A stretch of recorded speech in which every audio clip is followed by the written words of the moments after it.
नमस्कार शेतकरी मित्रांनो, निसर्ग राजा हवामान अंदाजामध्ये आपणा सर्वांचं हार्दिक स्वागत आहे। बघा शेतकरी मित्रांनो, सकाळी सकाळी आभाळ आलेलं आहे, मेघ आलेला आहे, ढगांची दाटी झालेली आहे आणि शेतकऱ्यांचे फोन चालू आहे की पाऊस येतो की काय। तर बघा शेतकरी मित्रांनो, आपण हवेत किती बाष्प आहे याचा प्रयोग करणार आहोत। त्या प्रयोगासाठी आपण एक ग्लास घेतला, वाटी घेतली, वाटीमध्ये बर्फ घेतलेला आहे। आपण 10 ग्रॅम बर्फ घेतलेला आहे आणि आपण प्रयोग करणार आहोत की हवेमध्ये किती बाष्प आहे। बघा शेतकरी मित्रांनो, हे हवेतलं बाष्प या ग्लासच्या अवतीभोवती जमा होणार आहे आणि हे बाष्प कसं जमा होतं बघा, तर आपल्या अवतीभोवती असणारी जी हवा आहे या हवेमध्ये बाष्प असतं आणि ते थंड हवेच्या पृष्ठभागाला लागल्यावर त्याचं ती वितळते किंवा त्याचं पाणी होतं आणि ती थंड हवेला लागल्यावर ते जमा होतं बघा। तर आपण 5 मिनिटांसाठी हा प्रयोग थांबवतोय, व्हिडिओ थांबवतोय, प्रयोग चालू असणार आहे। 5 मिनिटांनंतर आपण बघू किती बाष्प जमा झाले। बघा शेतकरी मित्रांनो, आपण 5 मिनिटांसाठी प्रयोग चालू होता पण व्हिडिओ थांबवला होता आणि 5 मिनिटांनंतर बघतोय की हवेमध्ये किती बाष्प आहे।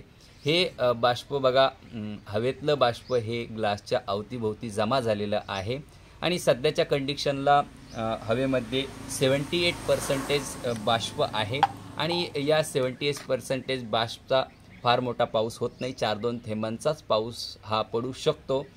हे जे बाष्प आहे किंवा आता जे ढग निघाले आहे हे काही वेळाने हवेमध्ये मिसळून जाणार आहे, हवेत विरघळून जाणार आहे आणि मध्यम स्वरूपांच्या ढगांची निर्मिती ही दुपारनंतर राहील। फार मोठा फरक, फार मोठा पाऊस कुठे नसणार आहे याची शेतकऱ्यांनी नोंद घ्यायची आहे। दुपारनंतर एखाद्या ठिकाणी हलक्या स्वरूपाच्या सरी पडू शकता याची शेतकऱ्यांनी नोंद घ्यायची आहे, कारण की पावसाळा आहे आणि पावसाळ्यात दररोज पाऊस पडतो कुठे न कुठे। पण सध्याची कंडिशन अशी आहे की उघडीप आहे, शेतकऱ्यांनी शेती कामे चालू द्या। आपण बाष्प बघितलं तर 78% बाष्प आहे आणि 27.4 अंश सेल्सिअस टेम्परेचरचं प्रमाण आहे, तापमान आहे। 9:11 आत्ता सध्याच्या कंडिशनला झालेले आहे। बघा शेतकरी मित्रांनो, जेव्हा हवेमध्ये जास्त बाष्प असते तेव्हा हवेची गती ही मंदावते, थांबते आणि उकाडा निर्माण होतो आणि जोराचा पाऊस होतो। त्या पद्धतीने आता सध्याच्या कंडिशनला हवा ही मोकळी खेळत आहे, म्हणजे हवेमध्ये फारशा प्रमाणात बाष्प नाही याची शेतकऱ्यांनी नोंद घ्यायची आहे आणि फारसं प्रमाणात बाष्प नसल्यामुळे पाऊस येण्याचे संकेत खूप कमी आहे याची शेतकऱ्यांनी नोंद घ्यायची आहे। आपल्या शेतीची कामे चालू द्या, कुठलाही अडथळा तुमच्या शेती कामांना येणार नाही याची शेतकऱ्यांनी नोंद घ्यायची आहे।